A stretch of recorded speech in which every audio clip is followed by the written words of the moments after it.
देवरानी जेठानी की पारिवारिक कहानी। सुनैना और सुरेखा ये दोनों देवरानी जेठानी थी। जेठानी सुनैना नौकरी भी करती थी और देवरानी सुरेखा ये घर संभालती। उनका परिवार बहुत बड़ा था, सास ससुर और उन दोनों के बच्चे, कुल मिलाकर 10 लोग घर में रहते। और अब बहुत साल बाद उनकी बुआ सास अपने भाई के घर रहने आई थी। सुबह उठने के बाद बुआ सास ने देखा कि सुनैना फटाफट अपने काम कर रही थी। सुरेखा ने नाश्ता बनाया और वह नाश्ता सुनैना ने सबको परोसा। उसके बाद सुनैना ने अपना टिफिन पैक किया और वह काम पर निकल गई। सुरेखा ने वापस दोपहर का खाना तैयार किया और थोड़ा वक्त अपनी सास और बुआ सास के साथ बैठी रही। बुआ सास से रहा नहीं गया। उन्होंने सुरेखा को पूछा, छोटी बहू, तुम्हारी जेठानी तुझ पर बहुत हुक्म चलाती है। सुबह से देख रही हूँ रसोई घर में अकेले ही काम करती हो और वह महारानी दिखावा करने के लिए नाश्ता परोस रही थी, जैसे कि उसी ने ही नाश्ता बनाया हो। ये सुनने के बाद सुरेखा ने बुआ सास के तरफ देखा और बोली, बुआ सास जी, ऐसा कुछ नहीं है, सुनैना दीदी बहुत अच्छी है। बुआ सास बोली, तुम बहुत भोली हो सुरेखा, मुझे सब समझ में आता है, मेरे बाल धूप से सफेद नहीं हुए हैं। सुरेखा से अब नहीं रहा गया। वह बोली, ऐसा नहीं है बुआ जी, आपको सुनैना दीदी ने सबको नाश्ता परोसा वह दिखा, पर आपको यह नहीं दिखा कि दीदी ने मुझे जबरदस्ती सबसे पहले नाश्ता करने दिया और चाय भी दी। वह रोज मुझे ऐसे सबसे पहले ही नाश्ता दे देती है, नहीं तो सबके लिए नाश्ता करते करते मैं खुद के लिए नाश्ता बनाना भूल जाऊंगी। दीदी मेरी कितनी चिंता करती है।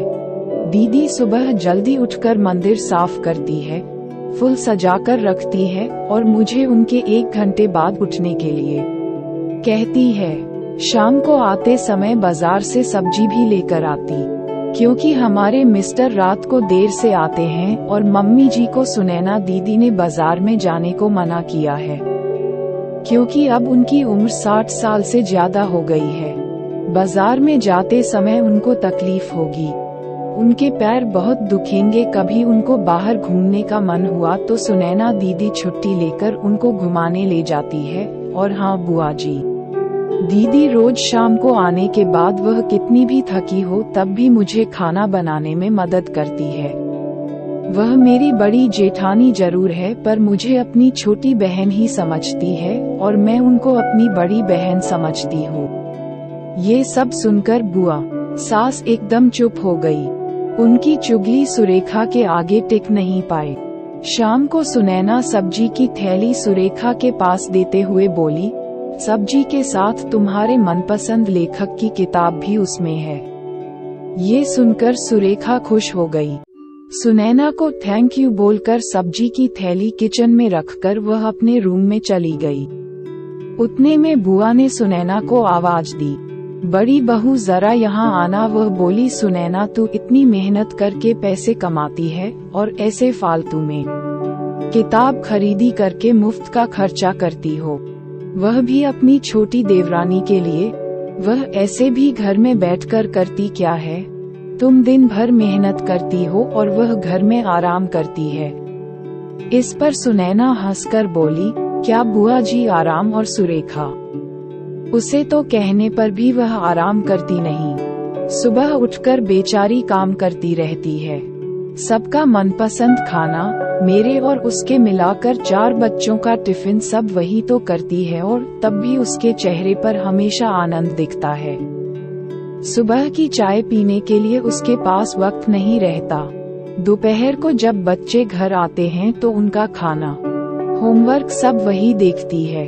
इसलिए मुझे बच्चों का टेंशन नहीं है और इसलिए ही मैं ऑफिस में मन लगाकर काम कर पाती हूँ। कुछ दिन पहले ही मुझे प्रमोशन मिला है। इसके अलावा मम्मी जी और पापा जी की दवाइयाँ कभी खत्म हो गई और कभी लाने की हो तो वही ध्यान में रखती है। घर में कोई मेहमान आए तो उनकी मेहमान नवाजी भी वो वही करती है। बुआ जी घर और बच्चे संभालना छोटी बात नहीं है। इतना सब सुनकर बुआ जी उनकी तो बोलती ही बंद हो गई। सुनैना कभी कोई शिकायत नहीं करती है, वह सब काम कर लेती है। वह सिर्फ पढ़ना पसंद करती है। फिर मैं मेरी छोटी बहन के लिए इतना नहीं कर सकती, मैं नहीं करूँगी तो फिर कौन करेगा। इतना बोलकर सुनैना अपने रूम में चली गई। ये सब बोलना सुनैना की सास पीछे खड़े होकर सुन रही थी। वह बुआ के पास आई और बोली, जीजी ये दोनों देवरानी जेठानी जरूर है, लेकिन उनका रिश्ता दो सगी बहनों से ज्यादा पक्का है। मेरे घर की मजबूत दीवारें हैं ये दोनों। पहले मैं भी एक बुरी सास थी, हमेशा इन दोनों में झगड़ा लगाने का प्रयास करती थी, पर ये दोनों के प्यार के आगे मैं भी हार गई। वैसे भी झगड़ा लगाकर नुकसान तो हमारे ही घर का होगा ना। पर यह बात बुआ को समझ में नहीं आई। रुदन करते हुए कमरे से बाहर चली गई, क्योंकि उन दोनों में झगड़ा लगाने के लिए ही वह आई थी। पर सुनैना और सुरेखा, इनके जैसी दो समझदार देवरानी जेठानी के बीच झगड़ा करवाना बहुत मुश्किल था। तो दोस्तों, सुनैना और सुरेखा इनकी जैसे समझदार देवरानी जेठानी जिस घर में होंगे, उस घर का कोई बुरा नहीं कर सकता। जिस घर में ऐसी बहुएं होंगी वह घर स्वर्ग बन जाएगा।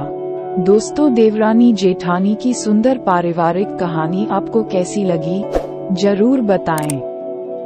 Thanks for watching. Like, share and subscribe my channel.